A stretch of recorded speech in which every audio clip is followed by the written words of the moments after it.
உங்கள் வசந்தசேகர். அந்த டாஸ்மார்க் பாருங்கள், அந்த சில கடைகள் கிராமத்துங்களாம் இருக்குல்ல, சில கடைகள்லாம் இருக்குது. அதில் வந்து இன்னும் 10 ரூபா வச்சு மேற்கொண்டு விற்றுட்டு தாங்க இருக்காங்க. அங்கேயும் சில பேர் இப்போ வந்து சண்டை போட ஆரம்பிச்சிட்டாங்க. தாமுக கட்சிக்காரங்கிட்ட கூப்பிட்டு வந்து அதெல்லாம் கேட்க ஆரம்பிச்சிட்டாங்க. இப்போ கிட்டத்தட்ட நிறைய இடங்களில் வந்து நிப்பாட்டிட்டாங்க. ஒரு சில இடங்களில் மட்டும் இன்னும் ஓட்டிகிட்டு தான் இருக்காங்க. அது முழுமையாக வந்து நிப்பாட்டணுங்க.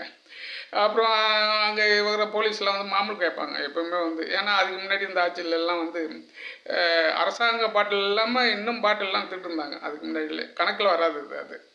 அதுக்காக வந்து போலீஸ்காரங்க வந்து கண்டிப்பாக மாமூல் கேட்பாங்க. ஏன்னா அங்கங்கேயும் அது அப்படியே சொல்லிடுவாங்கள்ல, இந்த ஸ்டேஷனில் இப்படி இருக்குது, அந்த ஸ்டேஷன் இப்படி இருக்குங்கும்போது வந்து இங்கெல்லாம் இப்படி விற்கிறாங்கங்கும்போது வந்து அந்த அந்த ஒரு டூப்ளிகேட் சரக்கெல்லாம் வைப்பாங்க. அதுக்கு முன்னாடியெல்லாம் வந்து அப்படி தான் விற்றுட்டு இருந்தாங்க. அதுக்கு தான் மாமூல் கொடுப்பாங்க எப்போவுமே அந்தந்த ஸ்டேஷனுக்கு. அதுமாரி இப்பயும் வந்து கேட்க ஆரம்பிச்சாங்களாம். 10 ரூபா கூட வச்சு விற்கிறாங்க இல்லையா, இப்போ வந்து விற்க வந்து கேட்குறாங்களாம். அந்த இப்போ கொஞ்சம் அடங்கியிருக்கானுங்க, வேறு வழி இல்லை.